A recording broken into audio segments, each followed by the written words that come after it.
Hola queridos amigos, bienvenidos a otra entrega de Contracara, equipo TLB1, toda la verdad primero. Agradecemos como siempre a todos los que nos siguen, nos difunden. Es un canal de formación, no es tanto de información inmediata, sino que nos dedicamos un poco a la batalla cultural. Ese es el rol que tiene TLB1 a través de su programación. Por supuesto llevamos 11 años ininterrumpidos de programaciones, llevando como siempre toda la verdad, razón por la cual agradecemos enormemente a todos los que colaboran con TLB1 económicamente, son muy pocos, pero agradecemos enormemente su colaboración y invitamos a que nos acompañen también en esta nueva época que estamos llevando de 11 años, transmitiendo toda la verdad, así que su aporte es fundamental. Como siempre, transmitimos a través de nuestra página web www.canaltlb1.com, debajo de este programa las redes que nos mantenemos diariamente en contacto, y como siempre ponemos el programa bajo la protección y advocación de la Virgen de Guadalupe, Reina y Señora, Emperatriz de América. Como siempre le pedimos nos guíe, nos ilumine, nos fortalezca en el camino del bien, la verdad y la belleza que tanto necesita nuestra patria, nuestra Hispanoamérica, el mundo. Programa de hoy, vamos a tocar la presentación de un libro que hicimos hace un par de años atrás, el año pasado si no me equivoco, la presentación de un libro que se llama Dominium Mundis, que fue muy importante en su momento y que ahora va a salir el tomo 2, nosotros vamos a hacer una entrevista justamente al escritor de esta maravilla histórica de análisis, donde su base es sobre el tema de los orígenes de la banca, la historia de la banca, dónde empieza la banca, quiénes son los que están involucrados, cuál es el rol, cómo entra la usura, los préstamos, el interés, ¿no es cierto?, cómo esto involucra a banqueros, noblezas, comerciantes, ¿no es cierto?, y por supuesto se crea la banca internacional, pero también cómo tiene que ver el Islam, cómo tiene que ver el judaísmo en esto, cómo tiene que ver muchos de los sectores de los cuales el tema de la banca pasa a ser algo primordial de poder, ¿no es cierto? Obviamente lo estamos viendo hoy en día, el poder mundial basado en las finanzas mundiales, en las finanzas públicas, en el control bancario, en el interés, ¿no es cierto? Y bueno, todo eso lo que genera pobreza, etcétera, etcétera. Vamos a tocar este tema. Me gustaría simplemente que pongamos una publicidad que habíamos hecho acá con respecto al tomo 1, que seguramente saldrá el mismo con el tomo 2. Por favor, señor director. Dominium Mundi, del Génesis al Gobierno Mundial, de Samuel Cruz. Una monumental obra en la que se devela que el proyecto político del gobierno mundial se remonta a épocas tan antiguas como el propio Génesis, el Templo de Salomón, Alejandro Magno y el Imperio Romano. Historias que tienen en común su temprano interés por el control del dinero, de las armas y de la narrativa, las herramientas predilectas de las élites dominadoras para moldear a las masas y llevarlas a aceptar una autoridad mundial. En esta, su segunda obra, el autor recopila y conecta los eventos históricos que han sido alejados del conocimiento público porque la verdad no es conveniente para los poderosos del mundo. Dominium Mundi, del Génesis al Gobierno Mundial, disponible en Amazon en formato físico y Kindle. Bueno, eso es lo que venimos a entrevistar ahora, justamente al ingeniero Samuel Cruz, que es ingeniero industrial del Instituto Tecnológico de Sonora en México. Es escritor, analista y conferencista internacional, experto en geopolítica y gobernanza mundial, geopolítica de la Unión Europea e historia del terrorismo y contraterrorismo. Colaborador de varios medios en México, España y Argentina. Docente del CEDIPC en México y de CEPA en Argentina. Condujo el programa recientemente El poder detrás de las cortinas con Martín Álvarez, y es autor de justamente El mundo detrás de las cortinas, la historia como instrumento del control de las masas, que fue publicado aquí en Buenos Aires y que está a disposición a través de Mercado Pago. Por supuesto, para mí es un gusto compartir el programa con el ingeniero Samuel Cruz desde Bolivia. Así que bienvenido, Samuel, gracias por atendernos. Gracias a usted, don Juan Manuel, siempre es un placer estar en su programa. Ah, el placer es mío tenerte, y aparte por lo abundante de información y de temas históricos, ¿no? Que también son tan importantes que haces, que creo que tenés también tu propio canal, ¿no es cierto? Que es Detrás de las Cortinas, si no me equivoco, uno y el otro. Revisionismo y geopolítica en YouTube y detrás de las cortinas, pues es con TLB1. Ah, mira, claro, es con nosotros, que a veces está en YouTube y a veces Claro, no. Depende de los temas para no despertar al indio que maneja, ¿no? exacto. Sí, Este, sí, sí. contame, Samuel. Samuel, en este último libro fantástico que has hecho, el tomo uno y ahora sale el tomo 2, Dominium Mundis, eh, estás tratando más el tema de la banca, ¿no? Lo otro fue historia, ¿no? Antigua, etcétera, y entramos en el mundo de cómo funciona casi, ¿no? Los préstamos, la banca, el dinero, ¿no es cierto?, que empieza a circular y que de alguna manera, de un punto de vista, se lo considera como algo benévolo porque es un intercambio de valor, etcétera, pero también está lo vivo, lo pillo, la usura, ¿no es cierto?, que conocemos. Se ocupa del interés y entonces es aprovecharse del otro y bueno, entendemos que es un instrumento de manipulación y de dominio, sin duda, ¿no? Por eso Dominium Mundis. ¿Cómo se origina este tema de la banca, la historia así breve que nos puedas adelantar en lo que va a ser la publicación de tu libro? Bueno, como usted dice, en la primera parte hice mucha historia. Yo subtitulé esta obra que va a ser, creo que en 3 o 4 tomos. La verdad no sé en cuántos vaya a ser. Ahorita vamos para el segundo, pero la subtitulé Del Génesis al Gobierno Mundial. Del Génesis porque yo la verdad le confieso que había empezado mi relato en el año 1000, pero luego me di cuenta que para que se entendiera lo que sucedió en el año 1000 teníamos que ir al 900 y luego al 800 y dije, bueno, mejor me voy al Génesis, que tampoco es el inicio de la historia propiamente, pero sí es donde inicia el relato que yo pretendo contar, que es cómo el dinero se ha utilizado para tomar el control a nivel mundial. ¿Cómo inicia? Mire, muchas personas se remontan, al igual que yo lo hacía, a los años, a las épocas de los Rothschild, pero los Rothschild yo ahora la denomino como historia moderna, muy, muy moderna a comparación de lo que ahora sabemos, ¿no? Bueno, de lo que realmente muchas personas ya saben, pero no lo han podido plasmar en un libro, ¿no? Eh, Hay personas que dicen que el dinero es malo como fuente de poder.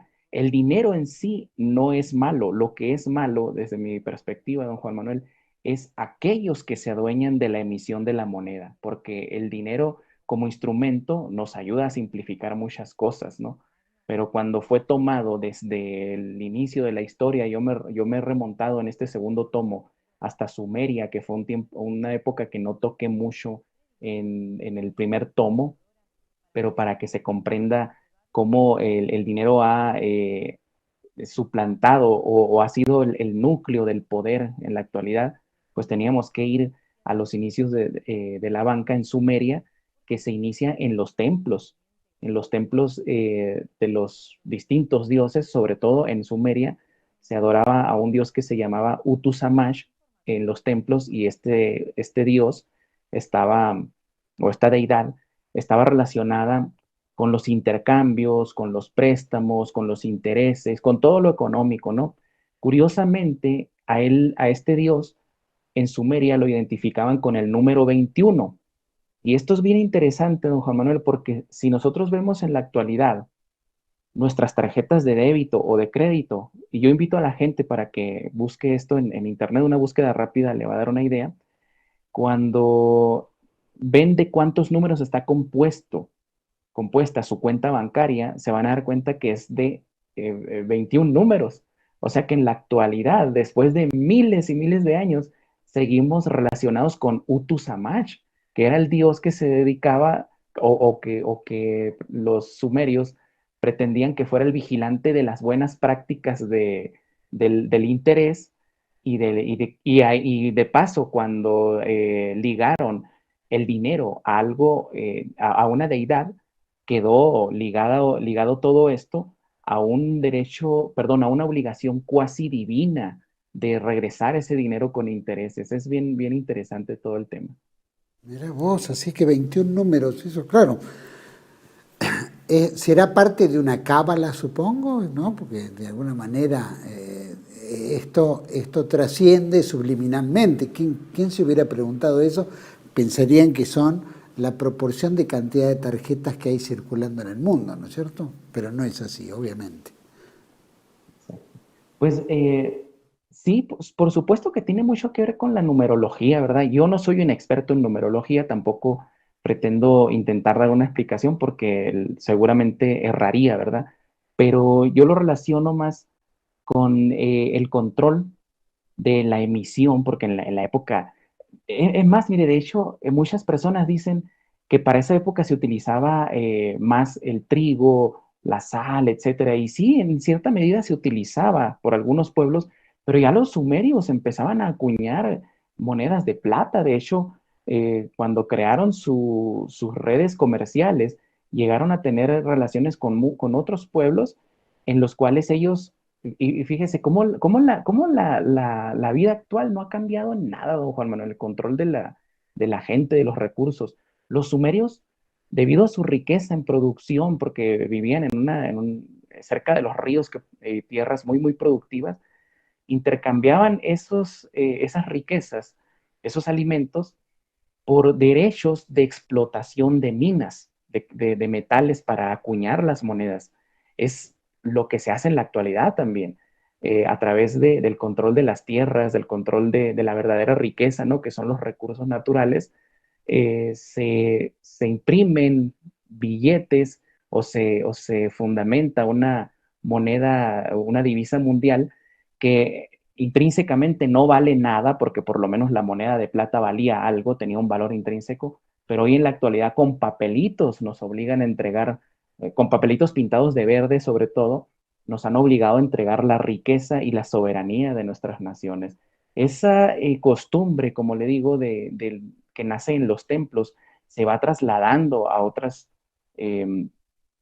entidades que van surgiendo como los babilonios, y brincando al imperio neobabilónico, ¿no?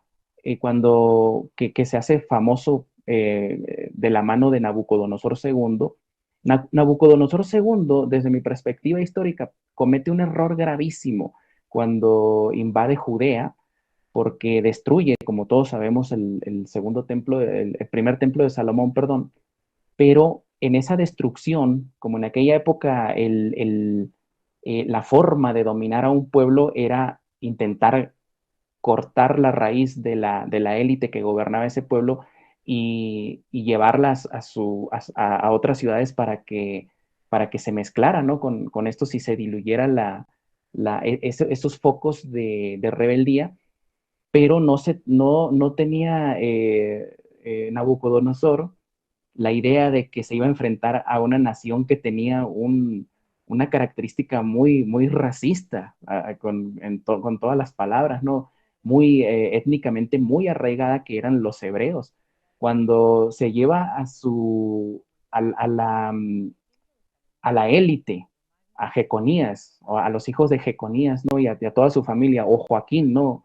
Cuando conquista en Nabucodonosor Judea, se los lleva a Babilonia, y en Babilonia Jeconías ciertamente pasa un tiempo encarcelado, pero encarcelado en un palacio. O sea, era una persona que incluso se llegó a convertir en uno de sus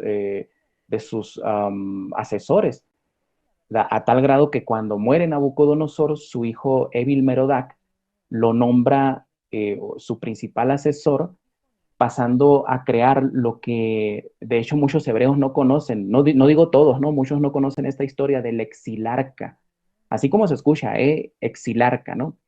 El exilarca significa la cabeza del pueblo judío, del pueblo judío en el exilio.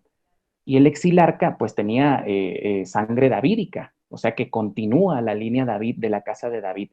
Pero entre todas esas personas que Nabucodonosor se llevó a Babilonia, don Juan Manuel, había dos familias, los Egibi y los Murachu. Y esas familias eran banqueras ya para la época. Le voy a resumir en muy pocas palabras lo que sucedió. Al final del reinado de Nabucodonosor, Nabucodonosor le debía dinero a esas dos familias. Imagínense el error que cometió.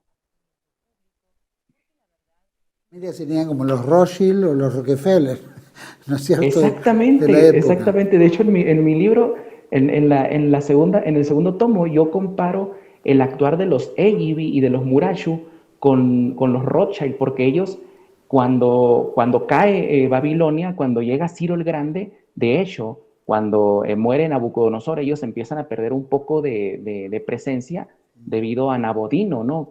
Nabonido, perdón, que es el usurpador del reino, porque Evil Merodach no fue muy efectivo.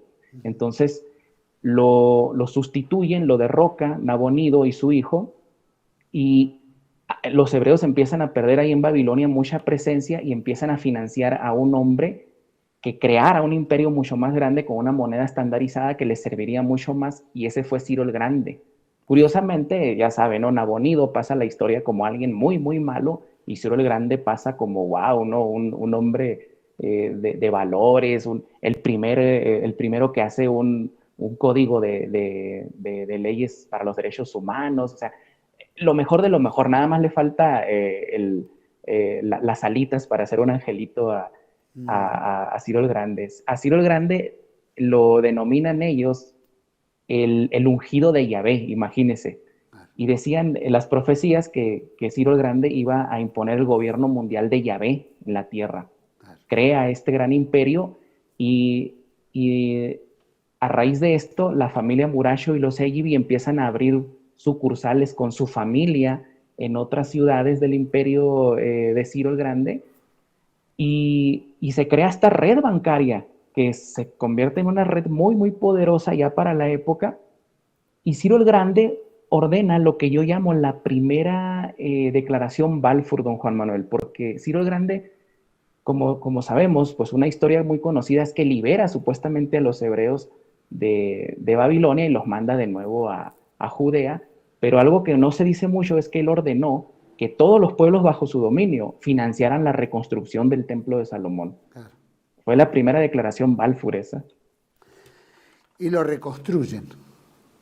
Lo reconstruyen como un centro de poder, porque el templo de Salomón, como yo lo denomino, es realmente era un banco templo. O sea, no olvidemos que la banca inicia en los templos, y por eso es muy común que hoy, bueno, no, en los primeros bancos hoy no, ¿verdad? Es cualquier oficina. Pero en una época los bancos tenían una estructura muy, muy, muy parecida a lo que vendría siendo un templo romano, por ejemplo. Claro. Esa misma estructura se hereda, se va adoptando en los templos paganos de Roma.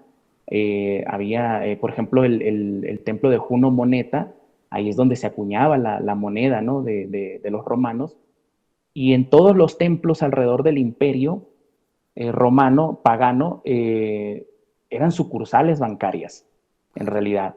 Y obviamente la gente decía, bueno, debe estar bien custodiado mi dinero, porque trabaja gente que está muy cerca de los dioses, o sea, debe ser gente con buenos valores que va a cuidar de mi dinero.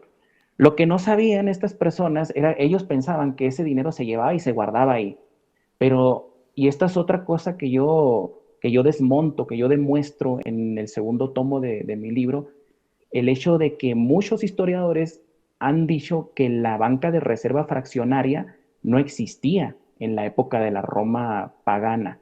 Y no, existía, don Juan Manuel, existía totalmente, y se utilizaba la banca de reserva fraccionaria, y tuvo el mismo efecto que en la actualidad. Llevó al imperio a un debilitamiento total, que ya después los emperadores no tenían, no tenían poder más que nominalmente. Realmente los que decidían quién iba a llegar al poder, quién moría, quién vivía, quién pasaba como un gran emperador a la historia, o quién pasaba como un Hitler de la época, pues eran los banqueros, eran los fainetores, eran los argentari, los banqueros privados, pues, que se dedicaban a la usura y que utilizaban la reserva fraccionaria en la época, y decidían, fíjense, la red que habían creado. Obviamente no venía todo desde banqueros desconocidos, ¿no? Tenían muchas conexiones con los emperadores, con las familias nobles, a través de una figura, no de la ley romana, ¿verdad? Pero era una costumbre que se estableció desde que nace el reino con Rómulo y Remo, ¿no? Que era la costumbre del patronazgo. Hoy en día nosotros decimos patrón a cualquier persona que le da trabajo a alguien, pero en la época el patrón tenía muchas obligaciones con sus esclavos, como darles techo, darles educación, proveerles de muchas cosas, pero esas personas, los esclavos, cuando una vez que un esclavo había estudiado muchísimo o ya era una persona muy preparada en el comercio o en la banca, este patrón lo liberaba, entre comillas, porque quedaban para toda la vida ligados al patrón. Por ejemplo, pongamos el caso de Julio César. Julio César era patrón, tenía un patrón, perdón, que era la comunidad hebrea.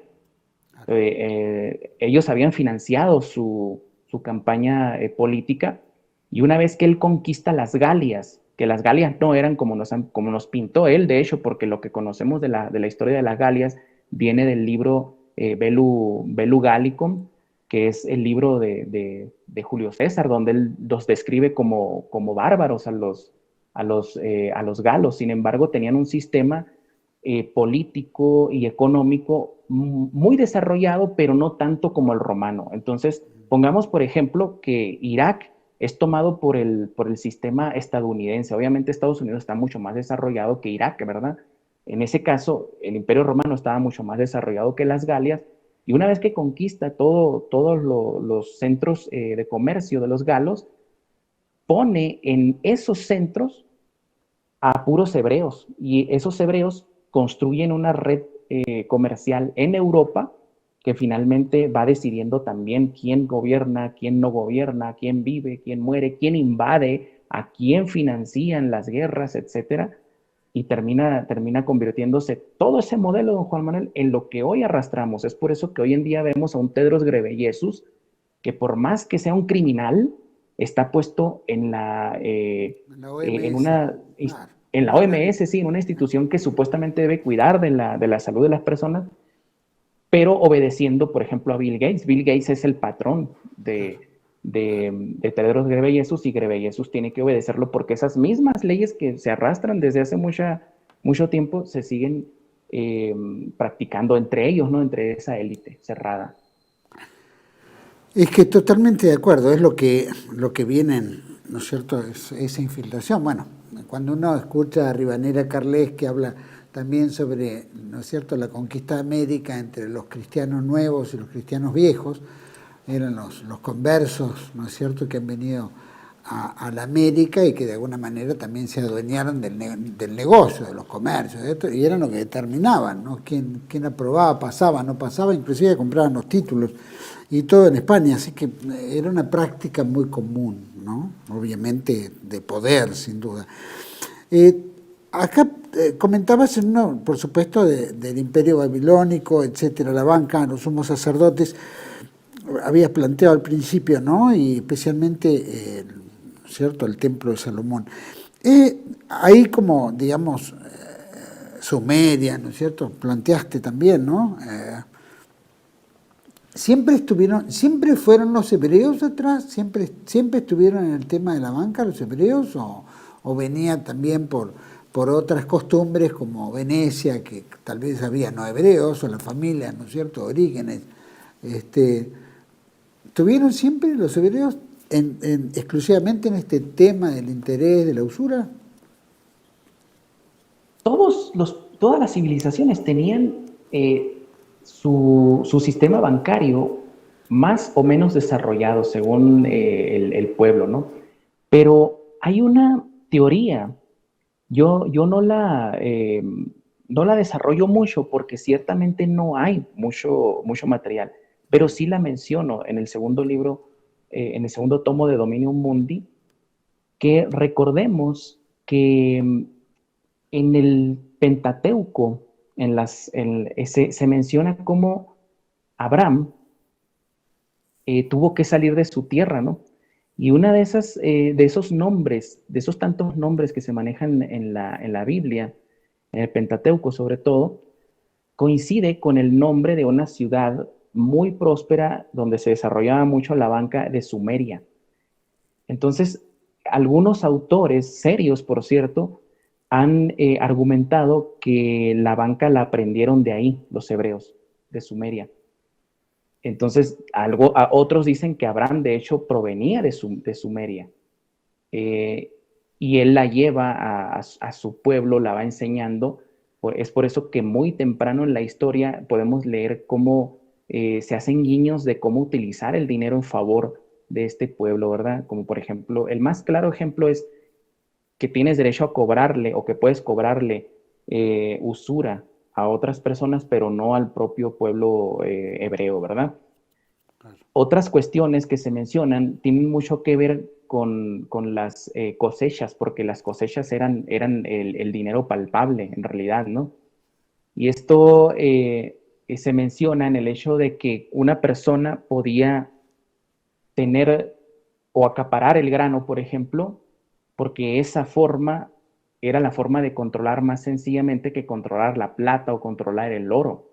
Entonces, el ejemplo de esto lo tenemos en el pasaje de José, al que yo llamo en mi libro José el usurero soñador, porque él va trepando en la política del faraón en Egipto y finalmente termina acaparando el grano a raíz de este sueño, ¿no?, que tiene el faraón de las 7 vacas flacas y las 7 vacas gordas.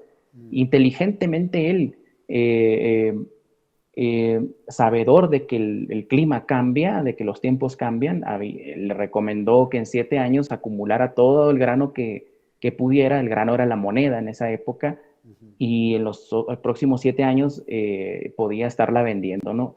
El hecho es que todos los demás pueblos alrededor de Egipto empiezan a sufrir hambre, empiezan a acercarse al faraón. El faraón el faraón en realidad le da toda la autoridad a José el usurero soñador, ¿verdad? Y finalmente hasta los propios egipcios terminan entregándose a sí mismos porque habían perdido tierras, habían perdido propiedades, etcétera, y al final van y se entregan ellos mismos como esclavos de José el usurero soñador. Y curiosamente, él los saca de sus tierras. Fíjese lo curioso, ¿no? Cómo funciona el dinero y el poder, ¿no? Los saca de sus tierras y los pone en la ciudad. Y las tierras se las entrega a administradores, casi todos de su familia. Entonces, fíjese cómo a través del dinero nos arrebatan, desde el principio de la historia, nos arrebatan lo que realmente representa riqueza, que es la tierra, las propiedades, el poseer animales de carga, animales de producción, etcétera, y nos encierran en las ciudades para depender del suministro de alimento. Ya no hay manos que puedan producir para sí mismos, sino que ahora hay corporaciones que producen para proveer al esclavo moderno. Y moderno no me refiero a los tiempos de hoy, don Juan Manuel. El propio ejemplo de José el usurero soñador nos muestra cómo este sistema de control sigue siendo el mismo, pero a una escala mucho mayor, ¿verdad? Claro. No, sin duda, bueno, lo estamos viendo tal cual. Es una repetición de la historia, es cíclico, ¿no? El poder es el poder y la influencia es la influencia.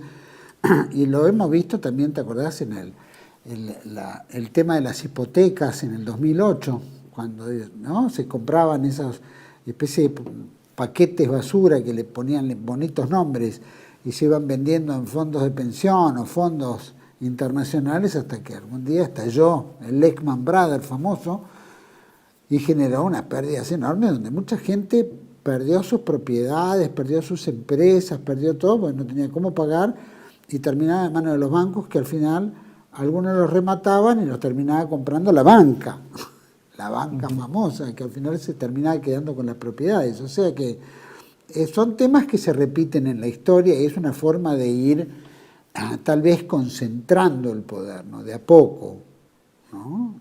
Cómo va pasando, cómo va gestionándose políticas que los gobiernos van beneficiando en las crisis de países socialistas, que todo decae. Bueno, ahí aparecen, compran barato, viste bien, los países capitalistas venden caro o se adueñan, y ahí empieza, ¿no? Lo estamos viendo en la Argentina, en una forma escandalosa prácticamente. Y de hecho, fíjense que esto tampoco es nuevo, esto de los rescates financieros. Y es que mucha gente También. cree que la historia, por desgracia, yo sé que mucha gente se ofende cuando digo esto, pero la gente hoy en día cree que la historia empieza cuando ellos nacen y que el día más importante del mundo es cuando ellos cumplen años, ¿no? Claro. Pero no, la historia, estamos en un ciclo, don Juan Manuel, que mientras no sepamos cómo funciona, cómo se ha establecido y cuánto tiempo tiene funcionando, nunca vamos a romperlo. Claro. Por ejemplo, es esta cuestión de los rescates financieros, que hay un concepto, un pseudoconcepto, ¿no? Que hoy han adoptado en las finanzas, que es too big to fail o demasiado grande para caer, que mucha gente cree que es nuevo, es moderno, pero no, en realidad estos rescates financieros y este concepto de que es demasiado importante una institución como para dejarla que muera, en este caso un banco, ya se había dado en el siglo III, en la crisis del siglo III, en el Imperio Romano, cuando la minería, por las guerras y todo esto, Roma empezó a debilitarse tanto que dejó de cuidar las rutas comerciales, la minería empezó a decaer, el circulante de plata y de oro empezó a ser acaparado por algunos grupos. Entonces el gobierno romano, bajo Cómodo, se ve en la necesidad de empezar a devaluar la moneda, ¿no? Devaluarlo, entendámoslo en aquella época, que digamos en la bonanza del imperio, tenía hasta un 95%, un 97% de plata el denario, por ejemplo, y un 3% de otros metales, ¿no? Pero cuando se va devaluando significaba que cada emperador le iba quitando un poquito más de plata para hacer más monedas, ¿no? Para dar la impresión de que había un circulante interesante. Sin embargo, los que sabían que esa moneda valía menos, empezaron, que eran obviamente los argentari, los banqueros privados, los faenetores y todo esto, los usureros, los cambistas, le quitaron la confianza al gobierno romano, que es algo que hoy también sucede, ¿no? Cuando un gobierno está decayendo, los grupos financieros, la banca le retira su confianza y ese gobierno puede caer, sí o sí.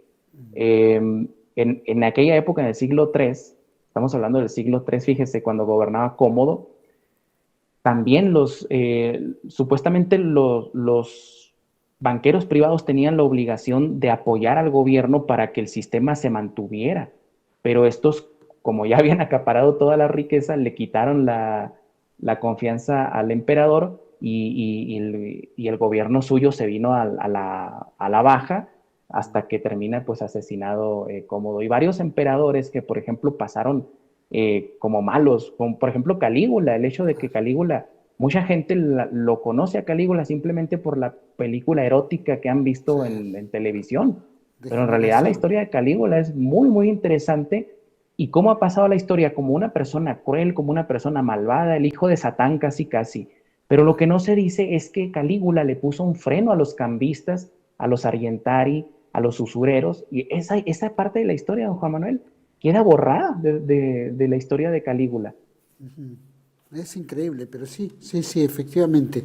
Cuando se lo recuerda a Calígula, se lo recuerda con el mayor degenerado, ¿no? Corrupto Que yo no digo que no lo haya sido, ¿verdad? No, por No supuesto. digo que no lo haya sido, Habrá tenido su pero inclinación, pero tampoco era, ¿no? Lo que se pinta, como se pintan tantas figuras hoy en día cuando se quieren demonizar, ¿no? Y se transforman en grandes hombres, como el caso hablas del presidente de la Organización Mundial de la Salud, que es el mayor criminal que existe, y sin embargo, ¿no es cierto?, lo pintan como un hombre, ¿no?, con gran criterio, etcétera, etcétera.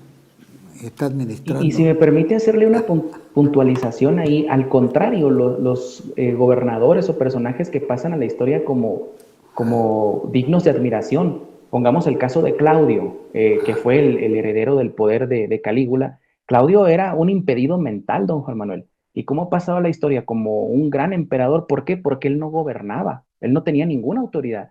Él democratizó todo el sistema, de hecho, quitó unas leyes que tenían muchísimo tiempo funcionando en Roma, que era que el abogado, por ejemplo, no podía trabajar para un banquero ni podía recibir grandes primas, tenía un límite.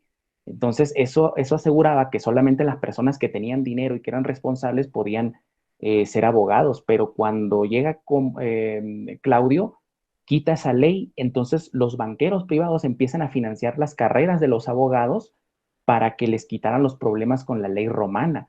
En la actualidad, en la historia moderna, tenemos dos ejemplos muy, muy claros. El ejemplo de Woodrow Wilson, cómo ha pasado como un gran gobernador, un gran presidente que trajo el fin de los imperios, que trajo la democracia al mundo, pero el señor había sufrido dos derrames cerebrales que lo impedían mentalmente para dirigir el gobierno, pero eso sí, estaba bien dirigido por Luis Brandeis, por Samuel Untermaier, por Bernard Baruch, ¿verdad? Y hoy en la actualidad, el ejemplo más claro pues es Joe Biden, ¿verdad? Vamos a ir a un pequeño corte. Me gustaría, a la vuelta, tocar un poquito, ¿no?, que la relación que hay de este tema de la banca, el poder, el dinero, etcétera, en lo que involucra, ¿no?, a las religiones monoteístas, ¿no? Me gustaría un poquito ver el rol del Islam en esto. El cristianismo obviamente lo ve como una cuestión cristera, ¿no? No tanto de dominio, sino al revés, de caridad, supongo, con otras visiones.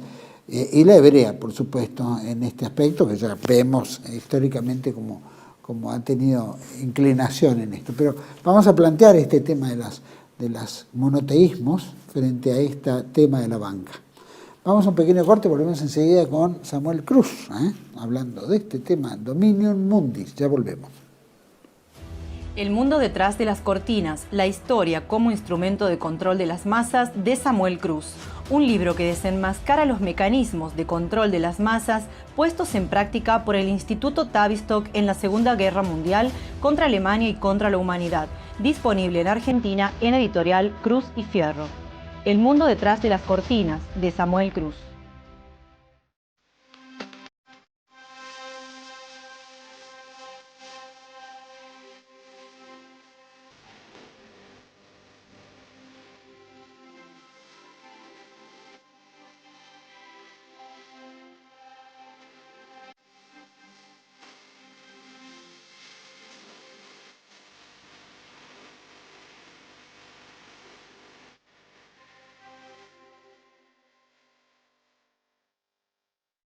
Bienvenidos a CEPA, Centro de Estudios del Pensamiento Americano.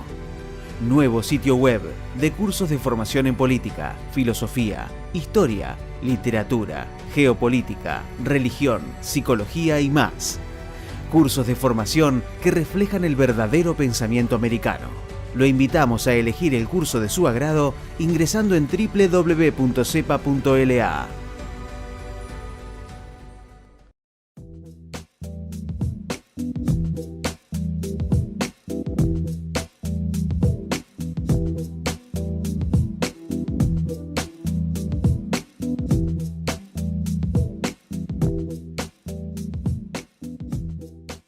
Decir siempre la verdad primero tiene un precio. Dependemos de tu ayuda.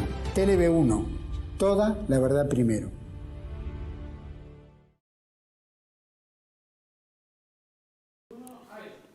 Bueno, estamos de vuelta en este segundo bloque con nuestro querido amigo Samuel Cruz, desde Bolivia.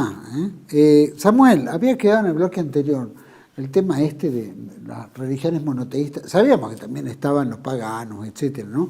Grandes construcciones en Roma, las vemos hoy en día convertidas en iglesias católicas, cristianas.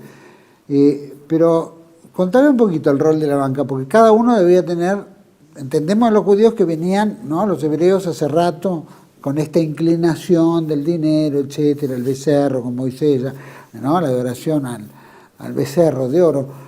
Y tanto, y los dominios, con las expulsiones que han tenido también, que no deben haber sido porque tenían mala cara, sino justamente por el tema de la usura, en Egipto y tantos otros lugares. Y ha pasado históricamente, pero en este tema religioso, ¿no?, ¿cómo lo veía el tema de la banca, cómo lo veía cada uno y bueno, y cómo, quién dominaba a quién en alguna época, ¿no?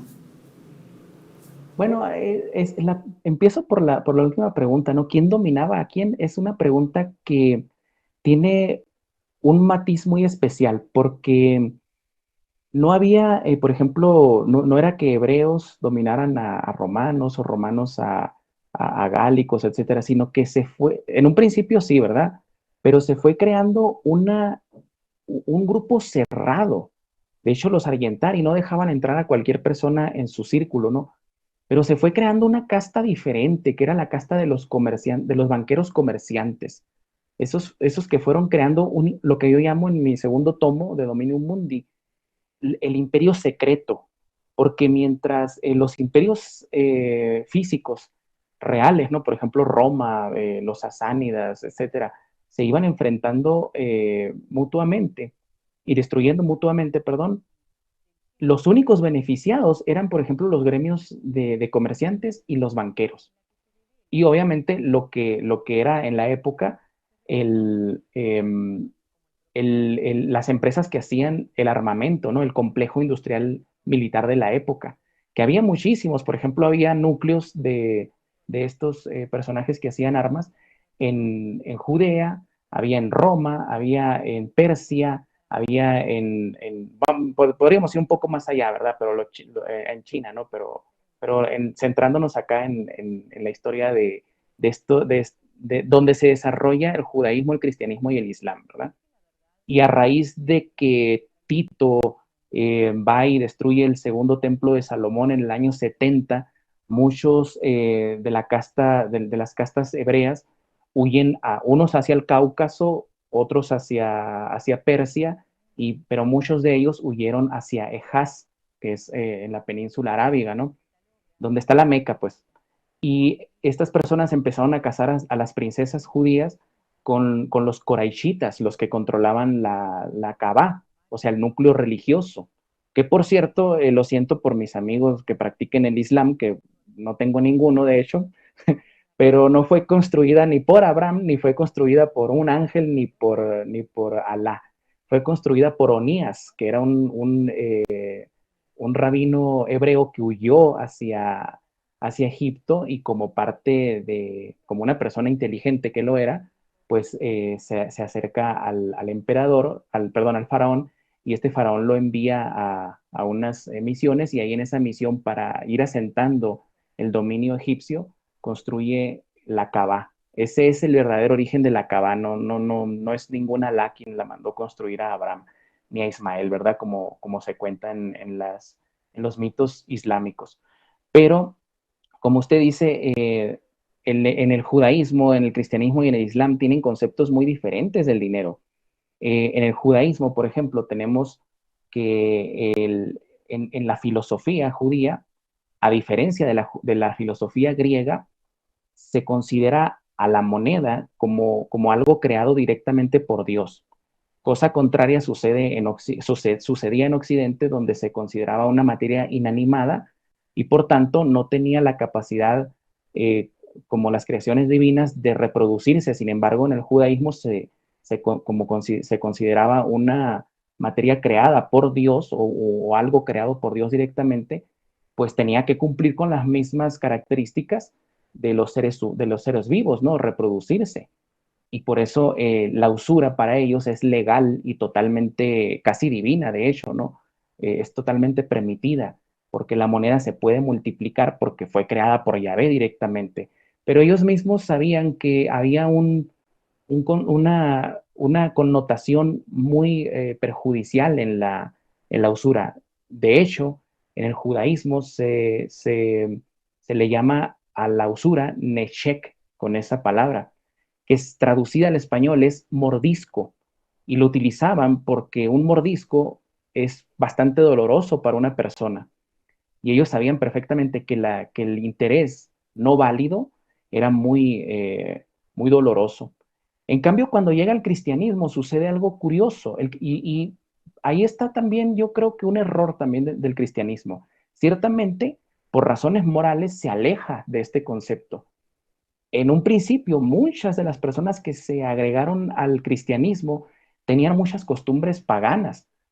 O sea, eran personas que estaban en una transición de adoptar el cristianismo y el cristianismo se fue perfeccionando a raíz del tiempo, pero se dio cuenta que muchos obispos se dedicaban a la usura también. Entonces hubo una prohibición de que los obispos practicaran la usura, pero yo creo que fue un error porque se le dejó la puerta abierta a la otra religión, al judaísmo, y ellos acapararon em, esa tarea, ¿verdad? Pero es que, bueno, llamarlo un error también es exagerado, ¿verdad? Porque dentro de las concepciones morales del cristianismo, pues era ilegítimo cobrar la usura. Y se topan los hebreos con una barrera muy, muy difícil de sortear, que era la prohibición de la usura por parte del cristianismo, que la prohibía totalmente, que incluso la catalogaba como pecado, mientras que los otros la catalogaban como una ley casi divina de Yahvé, ¿no? Dada a ellos. Y se empieza a librar una guerra eh, que, que, que la historia demuestra que el catolicismo tenía perdida totalmente, que era luchar contra la usura. Un sistema que, como hemos dicho, venía desde Sumeria. Los babilonios, los persas, todos absolutamente la practicaban, ¿verdad? Pero era una tarea muy, muy difícil, titánica, que el cristianismo no pudo erradicar y finalmente le abre la puerta a que el pueblo hebreo acapare esa tarea y consiga mucha más riqueza de la que ya tenía. En el caso del Islam, hay una cuestión curiosa porque de hecho sí estaba prohibida por algunos conceptos distintos a los del judaísmo, pero se practicaba de todos modos. De hecho, el segundo califa del imperio musulmán, Omar ibn al-Khattab, llegó a declarar que había, entre las tres cosas que Mahoma no le explicó bien, él decía, no, si Mahoma me hubiese explicado bien esto, sería más sencillo el gobierno, y una de ellas era la riba, o sea, el concepto de usura dentro del Islam. En fin, tenían conceptos muy, muy diferentes, pero baste con decir que las personas que crearon el Islam, por ejemplo, Salmán el Persa, que le llaman en la religión islámica, en realidad no se llamaba Salmán el Persa, don Juan Manuel, se llamaba Shalum ben Jusiel. Y Shalum ben Jusiel no es un nombre muy, muy árabe que digamos, ¿no? La realidad es que era hijo de Jusiel, el, el exilarca de Babilonia. O sea, fíjense cómo estas personas van circulando y llegan al final hasta de Babilonia hasta Arabia, donde crean ellos el Islam, porque los conceptos que adoptó Mahoma, muchos de ellos le fueron dictados por Salmán el Persa. A Salmán el Persa lo pueden buscar sencillamente en una búsqueda de Google y van a darse cuenta que aparece como una de las personas, como uno de los pilares de los grandes compañeros de Mahoma, ¿no? Pero no se llamaba Salmán ni era persa, se llamaba Shalum ben Jusiel y era judío. Claro, es como, y decime, porque obviamente en todo esto vemos que a través del tiempo eran más que nada banca, eran, supongamos, personajes individuales o pequeños grupitos que de alguna manera influenciaban y daban los préstamos y bueno, obviamente el interés los llevaba, si no podían pagar, quedarse con la propiedad o con los bienes o con, no sé, la producción que tuvieran. ¿Cuándo empieza, digamos, a transformarse en banca, ¿no? Oficialmente, ya, ¿viste? Cuando ya empieza el proceso ya mucho más especulativo, extorsionador, etcétera. Lo vemos con los reyes en el siglo XIX, siglo XV, siglo XIV, siglo XVI, en fin. ¿Dónde empieza a establecerse como un instrumento, ¿no es cierto?, ya consolidado y con ambiciones de dominio? Pues en realidad se establece en Bizancio, ¿no? Una vez que cae Pero voy a ser muy breve en esa época porque ya estamos entrándonos mucho ahí. Y sí quisiera que brincáramos a lo que la gente conoce, ¿no? Que es el siglo XIV, XV, etcétera, ¿no? Pero en realidad, cuando empiezan a aspirar a un poder global, bueno, mundial, mejor dicho, porque el mundo conocido para ellos pues era el Mediterráneo, Persia, por ahí el Mar Rojo, etcétera, ¿no? Pero supuestamente no se conocía América todavía, ¿no? Pero sí empiezan a declarar los gremios bancarios una intención de tener un poder internacional o mundial para la época, a partir de que cae la Roma occidental, ¿no? Y queda en pie la Roma oriental, o como le designan el Imperio Bizantino, pero en esa época hubo un problema. Ellos intentaron, la banca, que se adoptara en todo el imperio las letras de cambio, pero la gente, el común de la gente seguía prefiriendo la moneda, y eso es algo que hoy en la actualidad deberíamos recordar. La gente en Bizancio y en las ciudades romanas de la Roma ya caída, ¿no? Se resistieron a empezar a utilizar el papel moneda o las letras de cambio, ¿no? Querían el metálico. Y eso fue lo que impidió que en esa época alcanzaran una preponderancia mundial los bancos. Pero curiosamente empiezan a decaer en el año 200 más o menos, después de Cristo, los bancos empiezan a perder mucha presencia. Pero vea lo curioso, don Juan Manuel, hay una guerra a la que yo llamo la guerra mundial entre Bizancio y la dinastía sasánida de los persas. Se van a una guerra en la que se destruyen mutuamente durante 25 años. Cosroes II es el último gran rey de los sasánidas, y quedan tan desangrados mutuamente los bizantinos y los persas, que en un lapso de 15 años, don Juan Manuel, ya la religión islámica, monoteísta totalmente, con conceptos judíos y cristianos, en 15 años ya estaba puesta en marcha, algo que al judaísmo y al cristianismo le costó años, perdón, siglos, pero estos en 15 años ya tenían todo preparadito para suplantar ese vacío de poder que había quedado, que habían dejado los bizantinos y los sasánidas, ¿no?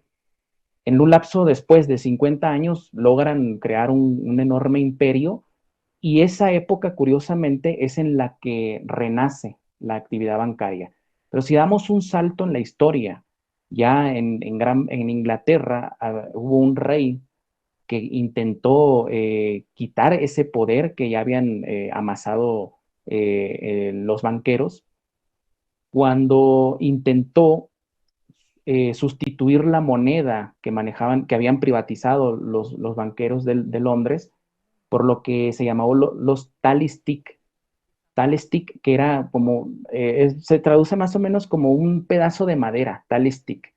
Y estas talistic tenían una característica, que eran cortados por secciones eh, de una manera random, ¿no? No eran cortados rectamente, o sea, eran, por ejemplo, en zigzag cortados. Y esos talistic, uno se lo quedaba al rey y otro se ponía en circulación como dinero. Era madera, don Juan Manuel. Entonces cada quien iba cortando, tenía un valor cada muesca, la iban cortando y la iban pagando con esa.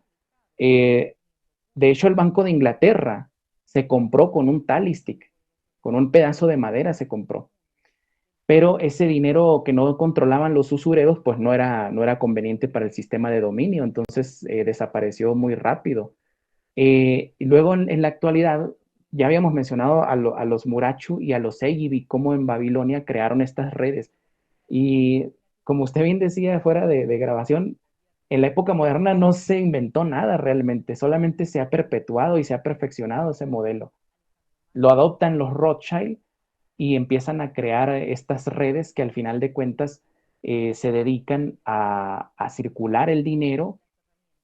Y esto lo arrastramos hasta la actualidad, ¿no? Un poder increíble que en la Segunda Guerra Mundial se perpetúa o toma aún más poder mundial a través del Banco Internacional de Pagos, al cual se vio Adolf Hitler obligado a acceder. De hecho, fue creado por Montague Norman, un banquero judeo británico, y Hjalmar Schatz, que era el ministro de Finanzas del Tercer Reich, ¿no?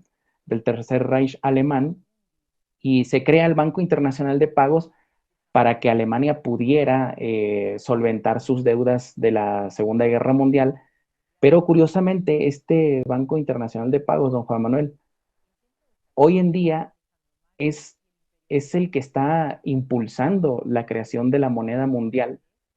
Y eso lo ignora mucha gente porque lo siguen catalogando muchos como teoría de la conspiración, de la moneda mundial, etcétera. Pero entren por favor a la página del BIS, del Banco Internacional de Pagos, para que vean el propio artículo que ellos han publicado con videos explicativos, etcétera, de cómo crear una moneda mundial electrónica, ¿verdad?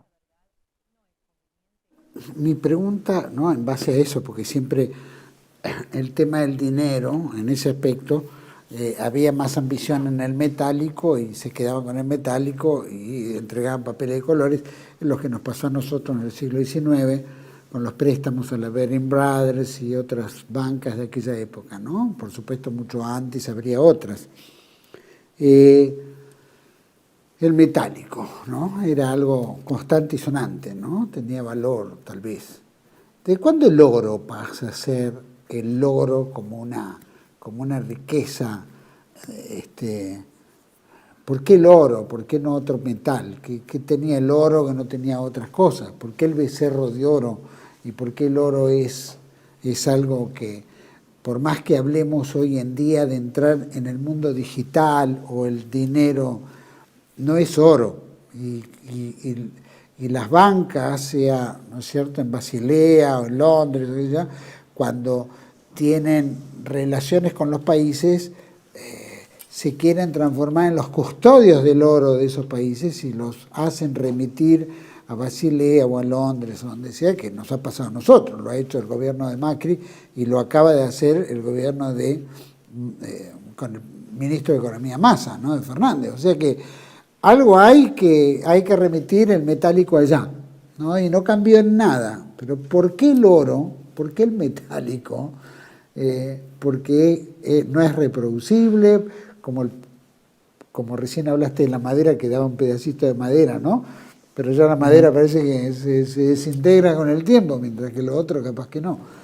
¿Cómo puedes alertarnos de eso frente a este mundo digital también, pero que el metálico sigue siendo para ellos un gran valor? Hay una obsesión muy, muy marcada en estas personas que provienen de ahí del Mar Rojo, cerca de, del Líbano, ¿verdad? Bueno, vamos a decirlo, de la Palestina ocupada, ¿verdad? Estas personas se obsesionaron, como usted lo dice, desde tiempos ancestrales con el oro. Ahí está el ejemplo que usted decía del becerro de oro, que representaba no propiamente a un Dios desconocido para ellos. De hecho, ya lo conocían, ¿no? No estaban representando a Yahvé, porque en esa época de Moisés, Yahvé no tenía nombre. De hecho, él había dicho que no se había identificado. Después los escribas dijeron, era este mismo. Yahvé era un Dios del gran panteón de los ugaríticos, ¿no? El Dios supremo de la religión ugarítica era él. El Gabal se llamaba, de hecho. El Gabal significa el de la montaña. Y a ese se refería Moisés, ¿no? En aquella época, pero no me voy a meter con temas religiosos ahorita, ¿no? Pero luego cuando regresan, la religión real de estas personas era el yaveísmo, no era el judaísmo. El judaísmo se inventa, de hecho, don Juan Manuel, por los persas, por Ciro el Grande. Ciro el Grande inventó el judaísmo, o lo conformó, y lo conformó como un arma política, porque él tenía que debilitar a sus enemigos en Tiro, en Judea, los que habían tomado el poder en todas esas tierras. Y para debilitarlos, pues necesitaba ideas radicales. Y una idea radical, pues, era enfrentar al politeísmo, a los que adoraban a Baal, a Acera, etcétera, a una idea totalmente diferente, que era la del monoteísmo. Ahí es donde nace el judaísmo. Pero la cuestión del oro, como le digo, tiene hay una obsesión muy grande. De hecho, ya en Roma se había intentado sustituir el denario, que es de plata, a lo cual yo catalogo a la competencia entre el oro y la plata como una guerra metafísica, de hecho. Para mí, esta es una idea muy particular, la plata realmente es la que podría liberar al ser humano, mientras el oro lo esclaviza.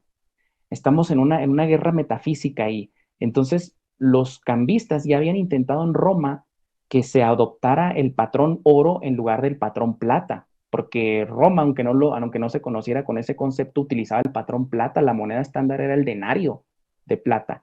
Luego saltamos a épocas modernas, ¿no?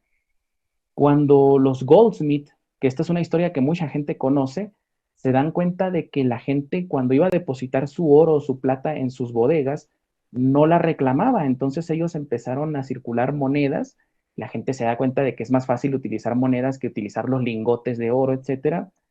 Y después se hace más fácil incluso utilizar el papel moneda, ¿no?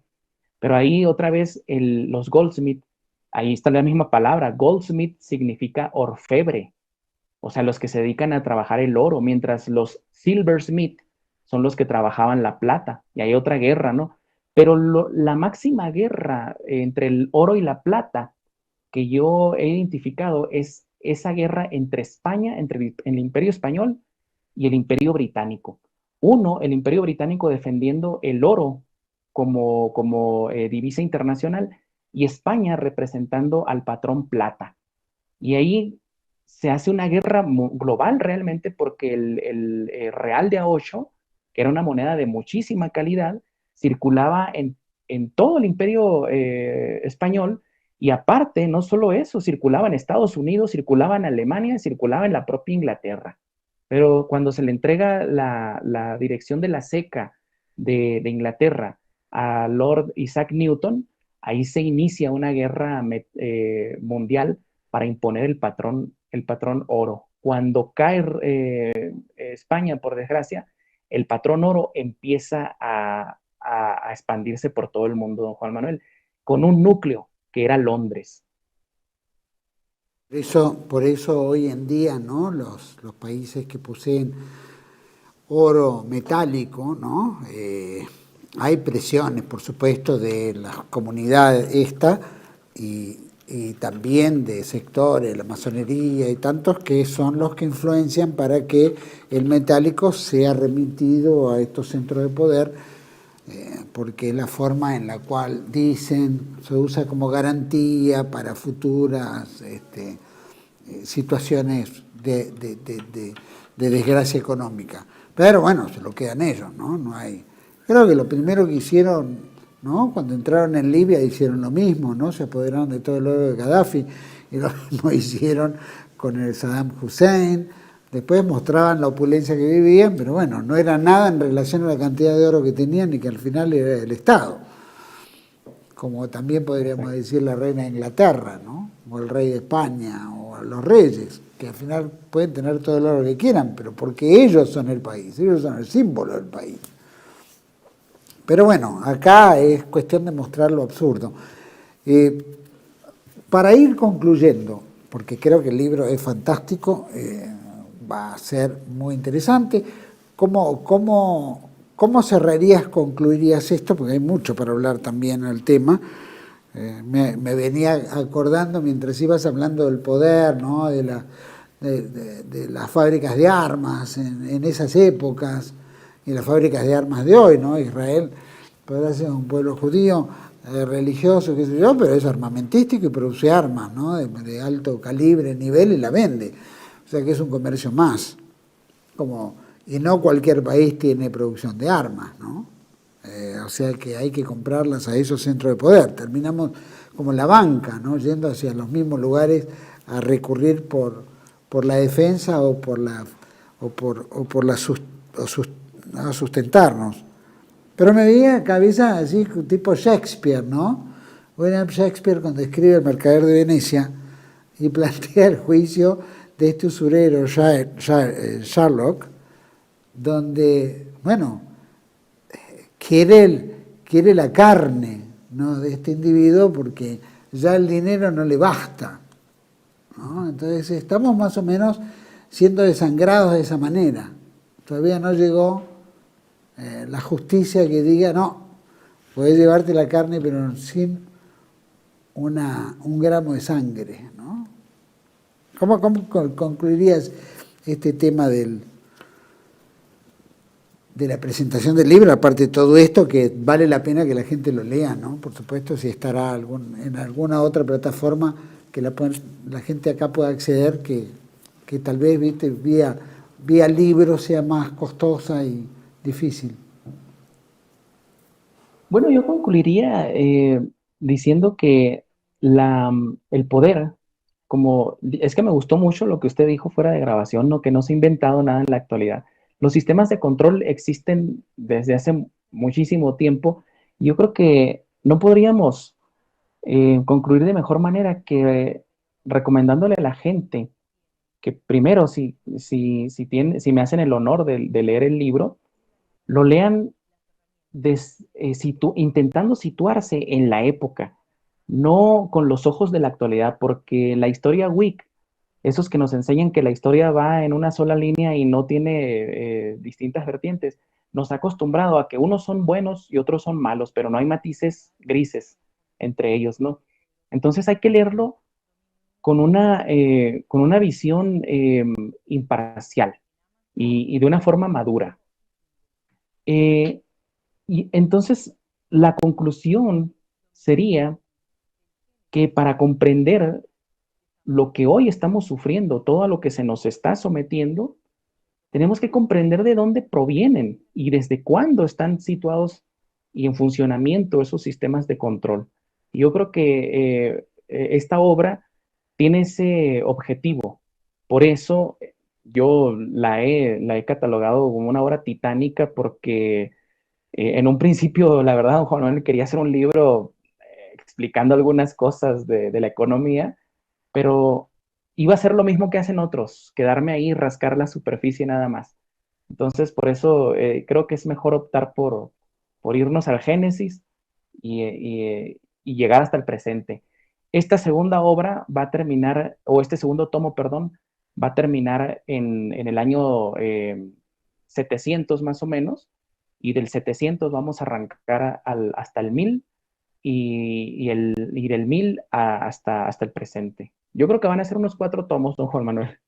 Tampoco son tomos de 60 páginas, ¿no? O sea, por ejemplo, el primero tiene 600 páginas, creo, y este tiene cerca de 550 páginas. La vas reduciendo, a pesar de que abarcas más tiempo de historia también. Sí, no, lo que pasa es que la información también es más condensada, pues, en esa época. Sí. Samuel, te agradezco muchísimo, creo que es valioso el aporte que estás haciendo. Por supuesto esto no nos va a hacer amigos de algunos musulmanes o poco, pero tampoco hiciste una obra de Rashid, ¿no es cierto? Ese que insultaba al Islam. Pero Bueno, yo no aporto ningún insulto, ¿no? O sea, yo siempre con respeto, porque sé que incluso igual para el cristianismo, ¿no? Algunas cosas pueden resultar ofensivas, pero por eso los invito a leerlo de una forma madura, ¿no? Y ellos mismos, ellos lo saben, pero cierran los ojos. Los personajes que tenían nombres árabes, en realidad, tenían nombres más hebreos que cualquier cosa. Ahí está el ejemplo de Shalum Ben Jusiel y de su hijo, de sus hijos, Heman y Jacob, que fueron personajes muy, muy importantes para la historia musulmana, ¿no? Sin duda, el mundo occidental, estamos repletos de ellos, de ese tipo de nombres y apellidos y cambios encubiertos, ¿no? Así es. Samuel, te agradezco muchísimo por esta entrevista. Sin duda vamos a estar atentos a la publicación del libro y por supuesto los próximos 2 tomos van a ser más que interesantes para tener esta colección. Gracias por todo, Samuel. Muchas gracias, don Juan Manuel. Un abrazo grande. Bueno, a todos ustedes, por supuesto, interesante sin duda, está para leerlo, obviamente. Yo sé que hay críticas, como bien dijo, hay gente que no lo lee con otra cara, es verdad. No podemos leer la historia con los conceptos del hoy, ¿no? Morales y todo del hoy, porque en esa época no la había. Cometemos ese error de la historia, ¿no? Cuando se habla fulano de tal, era sanguinario, y en realidad, bueno, qué sé yo, era la costumbre de la época. Pero sí hay una realidad, el dominio del dinero, ¿no? Cuando el dinero se toma como concepto de dinero, intercambio, qué sé yo, el que tiene control del dinero tiene control, ¿no? No en vano tiene control de muchas cosas, ¿no? Rothschild decía, denme control de dinero y no me importa quién haga las leyes, quién controle las leyes, porque el dinero lo va a comprar, tarde o temprano. Y muchos de esos elementos se han utilizado como no solo para ganar, prestigiarse, enriquecerse, para poder de compra, sino también como extorsión, como aprovechamiento, que es la usura, ¿no es cierto?, el interés y qué sé yo. Yo me acuerdo que había un amigo mío que decía, tenía, digo, como poder, interés, etcétera, ¿no? Y me acuerdo que tenía una fábrica de telas, importaba telas y qué sé yo.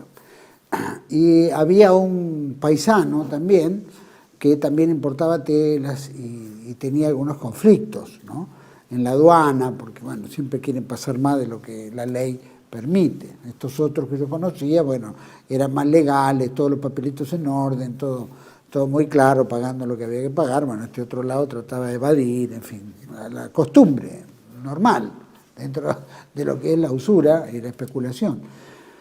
Y entonces decía que el único contacto que podían tener en la aduana, qué sé yo, podía ser a través de esta gente que hacía las cosas bien, donde seguramente arreglando algunas cositas podía costar muy barato. Y entonces se le preguntaba, ¿por qué no hablas con el rabino? Porque los rabinos tienen llegada política, son más fuertes, es decir, entonces decía, el mismo paisano decía, no voy al rabino porque me guadaña el 50% de lo que podría ganar. Mientras que este otro era el 10%, o el 7%, o el 5%.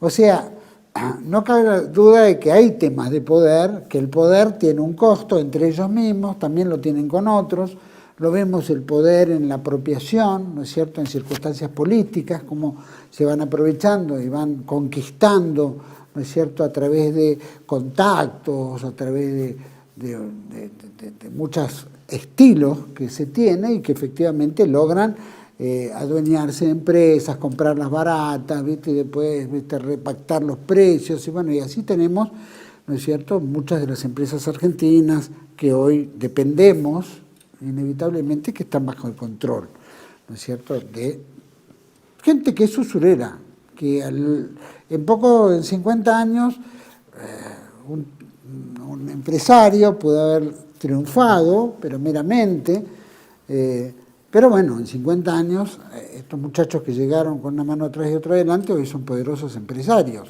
Y uno dice, ¿cómo lo hicieron tan rápido? ¿No? Y bueno, ahí entra el poder, la masonería, sectores liberales, toda esta cuestión que se empiezan a ayudar, como estamos viendo en la política argentina desde hace muchos años. No está mal que se logren objetivos, está mal la usura, la trampa, el engaño, ¿no es cierto?, el poder desmesurado. Bueno, es eso, Dominion Mundi. ¿Cómo podemos dominar el mundo? El objetivo es el dominar el mundo. Seguramente el tercer templo de Salomón, que es lo que están construyendo para ya coronar la obra divina, pasará por una vez que esté terminado ese templo, y las grandes corporaciones privadas que dominan el mundo, que sacan gobiernos, sacan presidentes, deciden el destino de la humanidad, forma parte de lograr esa dependencia, ¿no? Por eso tenemos 3 grandes corporaciones mundiales que son dueñas de todo en el mundo, ¿no? Y se ha logrado ser dueñas. Tendrán religión protestante, pero eso es todo camuflado. Como, viste, muchos nombres artísticos, que son nombres comunes, pero que en realidad son seudónimos, porque el nombre real es otro. Lo tenemos, por ejemplo, a un candidato político como es Altamira, Jorge Altamira, que se llama Wurmus, ¿no? ¿Y cuántos como ese tipo de cambios o camuflajes hay? ¿Por qué se camuflan? ¿No? Porque en el fondo hay algo. Ahora no importa, porque ahora tienen poder. Hoy decía el presidente de la Organización Judía Mundial, decía, ya no tenemos más miedo, ahora vamos a ejercer nuestro poder. En paz, dice, en paz. Bueno, la paz es relativa. Pero bueno, ya lo dicen, o sea que ya no hay un escondite. Hoy es el poder. De todas maneras, dominan mundis, dominar el mundo, ¿no? Pero tenemos que conocer la historia para entender el presente. Esta obra es maravillosa, la de Samuel Cruz, la recomiendo. Los espero en otra entrega de Contracara, aquí por TLV1, toda la verdad primero. Gracias.